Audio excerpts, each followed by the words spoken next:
Hello दोस्तों, आप सभी का स्वागत है मेरा यूट्यूब चैनल सुबह स्टडी पे।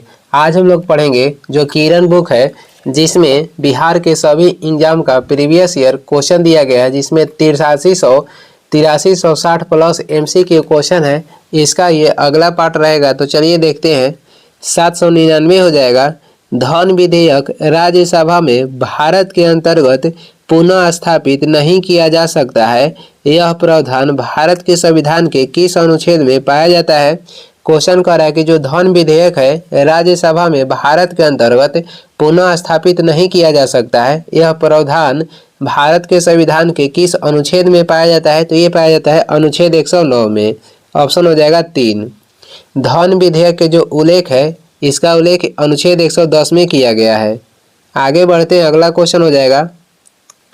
अगला क्वेश्चन है 800 नंबर, देखेंगे। निम्न में से कौन सा कथन भारत में समानता के अधिकार के बारे में सही है? इनमें से कह रहा है कौन सा जो कथन है भारत के समानता के अधिकार के बारे में सही है? तो देखते हैं, पहला कथन हो जाएगा, यह अधिकार अवैधता को शाश्वत करने के लिए प्रयुक्त नहीं किया जा सकता है। ये कह रहा है कि यह अधिकार जो है अवैधता या धोखाधड़ी में शासन करने के लिए प्रयुक्त नहीं किया जा सकता है। ये सही है। इसके बाद देखेंगे, यह अधिकार नकारात्मक समानता की परिकल्पना नहीं करता है। ये भी सही है। और देख रहा है और इसमें हो जाएगा कथन 3 में है थोड़ा सा मिस्टेक है कि यहाँ जो कह रहा है कि कथन 3 में सभी नागरिक के लिए जो कानून है उसके लिए समानता होगा, तो कथन 3 भी सही है। तो इसमें से हो जाएगा, तीनों जब कथन सही है, ऑप्शन हो जाएगा 4, उपयुक्त में से एक से अधिक। आगे बढ़ेंगे, अगला क्वेश्चन हो जाएगा 801 नंबर क्वेश्चन है, समान पारिश्रमिक अधिनियम भारत में निम्न में से किस वर्ष अस्तित्व में आया था? यानी कि बंधुआ मजदूर अधिनियम आया था, ये कब आया था? तो 1976 में आया था। ऑप्शन हो जाएगा 2। इसमें ये बोला गया था कि समान जो कार्य महिला और पुरुष दोनों मिलकर कर रहे हैं तो उनको समान वैल्यू दिया जाएगा। आयात निर्यात बैंक की स्थापना 1982 में किया गया था। आगे बढ़ेंगे, 802 नंबर क्वेश्चन हो जाएगा। 802 नंबर क्वेश्चन है, निम्न में से भारत में सर्वोच्च न्यायालय तथा उच्च न्यायालयों के बारे में कौन सा कथन सही है? देखते हैं। कथन 1 हो जाएगा, ये न्यायालय किसी भी विधायन या कार्यपालिका के कार्य की संवैधानिक वैधता का निर्धारण कर सकते हैं। ये सही है। इन न्यायालयों को संविधान की व्याख्या करने की शक्ति प्राप्त है। ये भी सही है। उनके न्यायाधीशों को केवल संसद के दोनों सदनों में अलग अलग 2/3 बहुमत से पारित अविश्वास प्रस्ताव के द्वारा हटाया जा सकता है। ये भी सही है। उनके जो न्यायाधीश हैं को केवल संसद के दोनों सदनों में अलग अलग 2/3 बहुमत से पारित अविश्वास प्रस्ताव के द्वारा हटाया जा सकता है, महाभियोग लगाकर। तो इनमें भी ये तीनों कथन सही था। ऑप्शन हो जाएगा 4, एक से अधिक। ऑप्शन हो जाएगा 4, उपयुक्त में से एक से अधिक। 803 देखेंगे, निम्न में से भारत में मंडल आयोग के गठन के समय देश में कौन प्रधानमंत्री था? तो जब मंडल आयोग के गठन किया गया था उस समय आपको बताना है कि कौन प्रधानमंत्री थे। मंडल आयोग के गठन हुआ था 1979 में। उस समय प्रधानमंत्री थे मोरारजी देसाई। ऑप्शन हो जाएगा 3। ये लाया गया था जनता पार्टी की सरकार में और इसके तहत मंडल आयोग के तहत OBC का आरक्षण दिया गया था। आगे बढ़ते हैं, अगला क्वेश्चन हो जाएगा। अगला है, निम्न में से भारत में धर्मनिरपेक्षता की कौन सी मौलिक विशेषता है? धर्मनिरपेक्षता की कह रहा है कौन सा मौलिक विशेषता है? तो देखते हैं, यह प्रगतिशील धर्मनिरपेक्षता है। ये कथन सही है। यह गत्यात्मक, ये कह रहा है कि गत्यात्मक धर्मनिरपेक्षता है। गत्यात्मक मतलब गतिशील धर्मनिरपेक्षता है। और ये प्रवृद्ध धर्मनिरपेक्षता है। तो इसमें से तीनों सही है, प्रगतिशील भी है और गतिशील भी है और संपूर्ण ये क्या है? तो प्रवृद्ध है। तो इसमें से हो जाएगा ऑप्शन 4। आगे बढ़ेंगे, अगला क्वेश्चन हो जाएगा, निम्न में से किसने परिभाषित किया था कि लोकतंत्र एक ऐसा शासन होता है जिसमें प्रत्येक का एक भाग होता है? और निम्न में से किसने परिभाषित किया था कि लोकतंत्र एक ऐसा शासन होता है जिसमें प्रत्येक का एक भाग होता है। तो ये किसने कहा था? तो ये जॉन रॉबर्ट सिले ने कहा था। जॉन रॉबर्ट सिले या सिल्ली ने कहा था। आगे बढ़ते हैं, 806 नंबर हो जाएगा। निम्न में से जनवरी 2019 तक लोकसभा में अनुसूचित जाति एवं जनजाति के लिए कितने सीट आरक्षित थी? तो अनुसूचित जाति एवं जनजाति के लिए कितने सीट आरक्षित थी? ये हो जाएगा ऑप्शन 3, 84 सीटें जो था अनुसूचित जातियों के लिए था, तथा 47 सीट हो जाएगा अनुसूचित जनजाति के लिए। ऑप्शन हो जाएगा 3। आगे बढ़ते हैं, आगे हो जाएगा भारत की संविधान निर्मात्री सभा की सलाहकार समिति निम्न में से किन कार्यों के लिए स्थापित की गई थी? भारत की संविधान निर्मात्री सभा की सलाहकार समिति जो था निम्न में से किन कार्यों के लिए स्थापित की गई थी? तो यह स्थापित की गई थी मूल मामलों के लिए और प्रक्रियात्मक मामलों के लिए, जिसमें मूल मामलों के लिए 12 समिति की स्थापना हुआ था और प्रक्रियात्मक मामलों के लिए 10 समिति के गठन हुआ था। टोटल कितने समिति बनाए गए थे? तो 22। तो इसमें से 2 और 3 सही है। ऑप्शन हो जाएगा 4, उपयुक्त में से एक से अधिक। 808 देखेंगे, भारत में संविधान निर्मात्री सभा के लिए निर्वाचन हुए थे। तो भारत में संविधान निर्मात्री सभा के लिए निर्वाचन हुआ था कब? तो जुलाई 1946 को। ऑप्शन हो जाएगा 2। आगे बढ़ेंगे, अगला क्वेश्चन हो जाएगा, अगला क्वेश्चन है निम्न में से भारत में लोकतंत्र की सफलता हेतु कौन सा प्रमुख कारक है? निम्न में से भारत में लोकतंत्र की सफलता हेतु कौन सा प्रमुख कारक है? तो देखते हैं, 73वें तथा 74वें संविधान संशोधन द्वारा स्थानीय स्वशासन का सशक्तिकरण किया जाता है। ये कथन सही है। उसके बाद हो जाएगा संविधान द्वारा प्रदत्त स्तर तथा अवसर की समानताएं, ये भी सही है। लिखित संविधान तथा देश के सभी नागरिकों हेतु नागरिक की स्वतंत्रताएं, ये भी सही है। तो इसमें से 3 कथन सही है। तो ऑप्शन हो जाएगा उपयुक्त में से एक से अधिक। आंसर इसका 4 है। आगे बढ़ेंगे, अगला क्वेश्चन हो जाएगा, आगे क्वेश्चन है, आगे कह रहा है कि सूची 1 को सूची 2 के साथ सुमिलित करना है। सूची 1 में क्या है? तो राजनीतिक दलों के नाम है। और सूची 2 में क्या है? तो सूची 2 में उसके स्थापना के वर्ष है। थोड़ा सा छोटा कर लेते हैं। यहाँ देखिए, इसमें मिलान करना है। इधर राजनीतिक दल के नाम दिया गया है और यहाँ सूची 2 में दिया गया है उनकी स्थापना के वर्ष। अखिल भारतीय तृणमूल कांग्रेस के गठन कब हुआ था? तो इसका गठन हुआ था 1998 में। इसके बाद हो जाएगा बहुजन समाज पार्टी गठन कब हुआ था? बहुजन समाज पार्टी गठन 1984 में हुआ था। भारतीय जनता पार्टी गठन कब हुआ था? तो 1980 में भारतीय जनता पार्टी के गठन हुआ था। भारत का मार्क्सवादी साम्यवादी दल पार्टी के गठन कब हुआ था? तो इसका हुआ था 1964 में।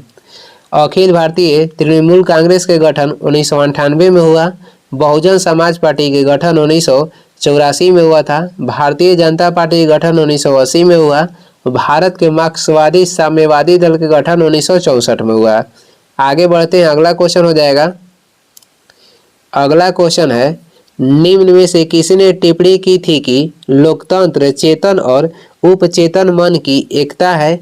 ये किसका कथन है? तो ये हो जाएगा, ये किसका कथन है? हॉकिंग के कथन है। ऑप्शन हो जाएगा 3। किसका कथन है? तो हॉकिंग का ये कथन है। आगे बढ़ते हैं, अगला क्वेश्चन हो जाएगा, अगला है न्याय युद्ध के रूप में ज्ञात आंदोलन का हरियाणा में निम्न में से किस नेता द्वारा नेतृत्व किया गया था?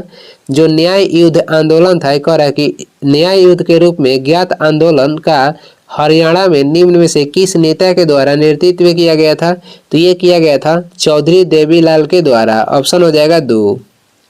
आगे बढ़ेंगे, अगला क्वेश्चन हो जाएगा भारत की संविधान निर्मात्री सभा ने निम्न में से मुख्यतः किन मामलों पर समितियों की सहायता से कार्य करना पसंद किया? तो इसमें से हो जाएगा मौलिक मामलों पर और प्रक्रियात्मक मामलों पर। ये 2 जो मामला है, इसमें जो समिति है इसकी सहायता से कार्य करना पसंद किया। तो 2, 3 सही है। ऑप्शन हो जाएगा 4, उपयुक्त में से एक से अधिक।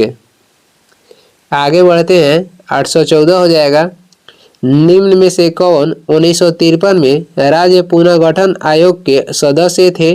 तो राज्य पुनर्गठन आयोग के सदस्य इसमें से हो जाएंगे के.एम. पडिक्कर और हृदयनाथ कुंजरू। 1 और 2 ये के.एम. पडिक्कर, हृदयनाथ कुंजरू जो थे ये दोनों सदस्य थे और इसमें अध्यक्ष थे फजल अली। और ये जवाहरलाल नेहरू के नेतृत्व में गठन किया गया था।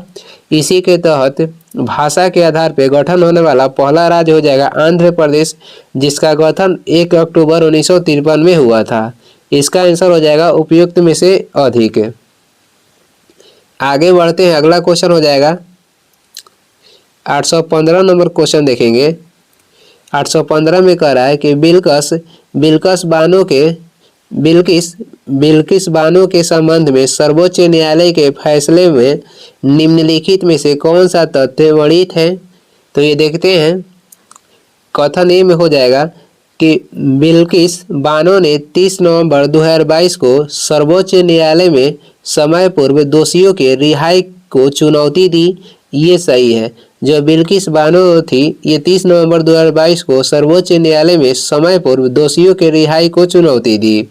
बी में कह रहा है कि 23 अप्रैल 2019 को सर्वोच्च न्यायालय ने बिल्किस बानो को गुजरात सरकार से 50 लाख रुपए का मुआवजा दिलाया। ये भी सही है।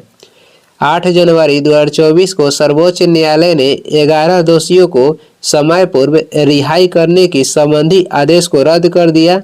ये भी जो कथन है सही है। डी में है कि न्यायमूर्ति बीबी नागरत्ना और न्यायमूर्ति उज्जवल भुइयां ने निर्णय दिया था। ये भी सही है। इसमें से चारों कथन सही है, तो ऑप्शन हो जाएगा उपयुक्त में से एक से अधिक। आगे बढ़ते हैं, अगला क्वेश्चन हो जाएगा कुछ निर्वाचन क्षेत्रों में 2016 में उपचुनाव हेतु मतदान निम्न में से किस राज्य में निरस्त किया गया था? तो ये किया गया था तमिलनाडु में। अगला देखेंगे, भारत के नए संसद भवन में सांसदों के निलंबन का रिकॉर्ड निम्नलिखित में से कौन सा है? जो नए संसद भवन है इसमें कह रहा है कि सांसदों के निलंबन का रिकॉर्ड निम्नलिखित में से कौन सा है? तो इसमें से हो जाएगा उपयुक्त में से कोई नहीं। कि इसका रिकॉर्ड जो हो जाएगा 2023 में था। लोकसभा से 100 और राज्यसभा से 46 सांसद को निलंबित किया गया था। आगे देखेंगे, आगे हो जाएगा 818 है, देश में मतदाता सत्यापित कागज लेखा परीक्षण विचारण निम्न में से किस वर्ष अस्तित्व में आया था? तो ये कब आया था? तो ये आया था 2013 में। ऑप्शन हो जाएगा 1। और इसे 100% लागू कब किया गया था? तो 2017 में 100% लागू किया गया था। आगे बढ़ते हैं, अगला क्वेश्चन हो जाएगा निम्न में से कौन भारतवर्ष के प्रथम निर्विरोध एवं सर्वसम्मति से निर्वाचित राष्ट्रपति हुए थे? भारत के कौन से राष्ट्रपति हुए जिनका निर्वाचन जो हुआ था निर्विरोध हुआ था? तो ये हो जाएंगे नीलम संजीव रेड्डी। नीलम संजीव रेड्डी को निर्विरोध राष्ट्रपति चुना गया था। ऑप्शन 1 हो जाएगा। अगला देखेंगे, अगला क्वेश्चन है निम्न में से कौन भारत के प्रधानमंत्री थे जब 73वां एवं 74वां संविधान संशोधन अस्तित्व में आए? तो उस समय कौन प्रधानमंत्री थे? तो उस समय प्रधानमंत्री थे बीपी ये हो जाएंगे पीवी नरसिम्हन राव। ऑप्शन हो जाएगा 1। पीवी नरसिम्हन राव थे। इनका कार्यकाल कहेगा तो 1991 से कब तक था? तो 1996 तक था। 1991 से 1996 तक था।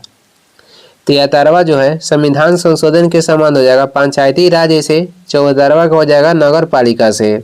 और ये दोनों कब हुआ था? तो 1993 में ये हुआ था। आगे बढ़ते हैं, 821 हो जाएगा हमारे राष्ट्र को मुक्तः राष्ट्रवाद के आधार पर निर्मित करने की राजनीतिक प्रवृत्ति का नेतृत्व भारत में निम्न में से किस राजनीतिक दल द्वारा किया जाता है?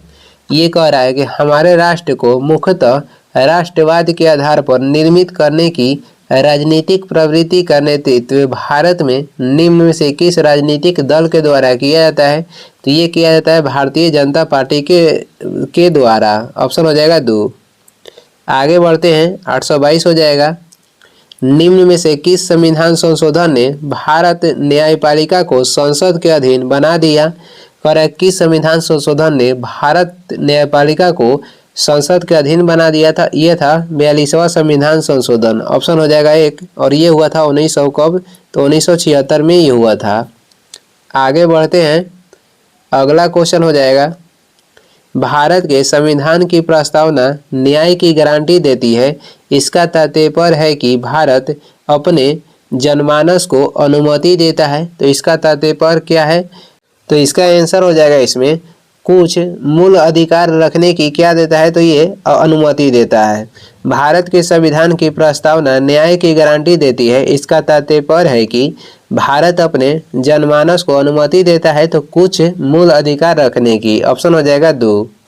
आगे बढ़ेंगे, अगला क्वेश्चन हो जाएगा, अगला है, भारतीय संविधान की 7वीं अनुसूची के अंतर्गत कृषि विपणन किस सूची में है। तो जो तीनों सूचियां है ये आता है 7वीं अनुसूची के अंतर्गत। और इसमें कह रहा है कि कृषि विपणन किस सूची में इसका उल्लेख किया गया है, तो इसका उल्लेख किया गया है राज्य सूची में। ऑप्शन हो जाएगा 2। वर्तमान में संघ सूची में 100 विषय है, राज्य सूची में 61 है, समवर्ती सूची में कहेगा तो 52 है। और पहले जो राज्य सूची है, पहले इसमें कितना विषय था, 66। इसमें से 5 निकाल कर किसमें डाला गया है, समवर्ती सूची में। पहले इसमें कितना था, 47, इसमें 66 था, इसमें से 5 निकला तो राज्य सूची में वर्तमान में 61 बचा। और इसमें पहले 47 था समवर्ती सूची में, तो राज्य सूची से 5 निकाल कर समवर्ती सूची में डाला गया, तो अब इसमें हो गया है 52। आगे बढ़ते हैं, अगला देखेंगे, अगला क्वेश्चन हो जाएगा, नीचे 3 कथन दिए गए हैं जिनमें एक अभिकथन है तथा अन्य कारण R1 तथा R2 है। तो देखते हैं, अभिकथन 1 है, लोकतंत्र सुनिश्चित करता है कि हम जितने योग्य हैं उससे बेहतर शासन नहीं किया जाएगा। तो और इसका कारण देख लेते हैं, न्याय हेतु मानव की क्षमता लोकतंत्र को संभव बनाती है। न्याय हेतु मानव की जो क्षमता है लोकतंत्र को संभव बनाती है, ये सही है। और दूसरा है कि अन्याय के प्रति मानव का झुकाव लोकतंत्र को आवश्यक बना देता है, ये भी सही है। तो इसमें से दोनों सही था, तो इसमें हो जाएगा ऑप्शन हो जाएगा 4, उपयुक्त में से 1 से अधिक। आगे बढ़ते हैं, अगला क्वेश्चन हो जाएगा, निम्न में से किसने कहा था कि लोकतंत्र सर्वोत्तम है और यह संदेह से परे है। निम्न में से किसने कहा था कि लोकतंत्र सर्वोत्तम है, यह संदेह से परे है। तो ये बोले थे जेके गिलवर्थ ने। ऑप्शन हो जाएगा 3, जेके गिलवर्थ है। सीले के कथन है कि लोकतंत्र ऐसा सरकार है जो कि सभी, लोकतंत्र एक ऐसा सरकार है जिसमें सभी का भागीदारी है। ये किसने कहा था, तो सिल्ली ने। आगे बढ़ते हैं, आगे हो जाएगा, आगे सूची 1 को सूची 2 के साथ सम्मिलित करना है। सूची 1 में क्या है, तो टिप्पणी दिया गया है। और सूची 2 में क्या है कि जो टिप्पणी है किसके द्वारा, सूची जो 2 में है कि टिप्पणी जो है ये किसके द्वारा किया गया था। तो देखते हैं, पहले सूची 1 के ए में देखते हैं क्या है। सूची जो 1 है इसमें टिप्पणी 1 देखते हैं, सबसे गरीब, सबसे मूर्ख एवं सबसे अयोग्य लोगों के शासन के रूप में लोकतंत्र, ये किसका टिप्पणी है, सबसे गरीब, सबसे मूर्ख एवं सबसे अयोग्य लोगों के शासन के रूप में लोकतंत्र, ये किसका टिप्पणी है। तो ये किसके द्वारा टिप्पणी किया गया था, तो ये किया गया था लाइकी के द्वारा। किसके द्वारा, लाइकी के द्वारा। बी में है, पृष्ठभूमि के अभिजात तंत्र के रूप में लोकतंत्र, ये किसका टिप्पणी है। तो ये हो जाएगा टैलीरैंड का। टैलीरैंड का है कि पृष्ठभूमि के अभिजात तंत्र के रूप में लोकतंत्र है। सी में देखते हैं, मस्तिष्कहीन एवं मूर्खों के शासन के रूप में लोकतंत्र, ये किसका टिप्पणी है। तो ये हो जाएगा H.G. वेल्स का ये टिप्पणी है। मूर्खता से पूर्ण शासन के रूप में लोकतंत्र, ये किसका टिप्पणी है। तो ये हो जाएगा फॉगेट का। आगे बढ़ेंगे, अगला क्वेश्चन हो जाएगा, भारत में लोकतांत्रिक सरकार के संबंध में निम्न में से कौन सा कथन सही है। तो देखते हैं, यह अधिक उत्तरदायी शासन का रूप है, ये सही है। भारत में लोकतंत्र ने शासन को खाद्य सुरक्षा हेतु जवाबदेह बना दिया, ये भी सही है। लोकतंत्र अपेक्षा करता है कि शासक को लोगों की आवश्यकताओं पर ध्यान दे, ये भी सही है। भारत में लोकतांत्रिक सरकार के संबंध में ये तीनों कथन सही था। ऑप्शन हो जाएगा 4, उपयुक्त में से 1 से अधिक। आगे बढ़ते हैं, अगला हो जाएगा, निम्नांकित में से किसने कहा था आर्थिक समानता के अभाव में राजनीतिक स्वतंत्रता एक भ्रम मात्र है। निम्नलिखित में से किसने कहा था कि आर्थिक समानता के अभाव में राजनीतिक स्वतंत्रता एक भ्रम मात्र है। ये किसके द्वारा कहा गया था? तो ये कहा गया था GDH कोल ने ये कहा था। GDH कोल ने ये कहा था। आगे बढ़ते हैं, अगला हो जाएगा निम्न में से किसका विचार था कि लोकतंत्र के सभी रोग अधिक लोकतंत्र द्वारा ठीक किए जा सकते हैं। तो लोकतंत्र के सभी रोग अधिक लोकतंत्र के द्वारा ठीक किए जा सकते हैं। ये किसके द्वारा कहा गया था? तो ये कहा गया था अल्फ्रेड स्मिथ के द्वारा। ऑप्शन हो जाएगा 3। आगे बढ़ते हैं, अगला क्वेश्चन है भारत में भारतीय वन सेवा निम्न में से किस वर्ष अस्तित्व में आई थी? तो भारत में भारतीय वन सेवा निम्न में से किस वर्ष अस्तित्व में आई थी? तो इनमें से कोई नहीं, क्योंकि भारतीय वन सेवा अस्तित्व में आई थी 1951 के अधिनियम के तहत। कब? तो 1966 में। और आज़ादी से पहले ब्रिटिश काल में ये कब चला था? तो 1864 में इसका प्रयोग किया गया था। आगे बढ़ते हैं, अगला हो जाएगा,